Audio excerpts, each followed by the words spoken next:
গতকাল এক ফলোয়ারের bank account set করতে গিয়ে নতুন অভিজ্ঞতার সম্মুখীন হয়েছি, যেটি আপনাদেরও জানা উচিত।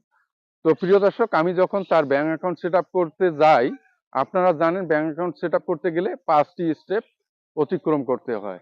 তো এক পর্যায়ে যখন অ্যাড ইউর ট্যাক্স ইনফো অপশনটিতে চলে গেলাম, সেখান থেকে কিন্তু আপনারা অনেকেই হয়তো যারা ব্যাংক অ্যাকাউন্ট সেট করেছেন তাদের অভিজ্ঞতা রয়েছে। এখান থেকে পরবর্তী স্টেপে কিন্তু আপনার ফেসবুক আইডিটি লগ ইন করার প্রয়োজন হয়। তো ওনার কিন্তু লগ ইন চাচ্ছিল। তো লগ ইন যখন করতে যাই, দেখা গেল ওনার ফেসবুক লগ ইন করার জন্য যে ইউজার আইডি এবং পাসওয়ার্ড কোনো কিছুই মনে নেই।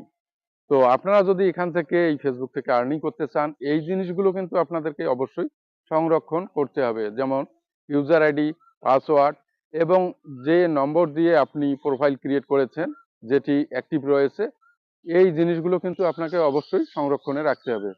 না হলে কিন্তু আপনি এই ব্যাংক অ্যাকাউন্ট কিংবা এখান থেকে আর্নিং করার জন্য সুযোগ পাবেন না। এই জিনিসগুলো রিকভার করার পরেই কিন্তু আপনারা এই ব্যাংক অ্যাকাউন্ট সেট করতে আসবেন অথবা ব্যাংক অ্যাকাউন্ট সেট করতে যাবেন।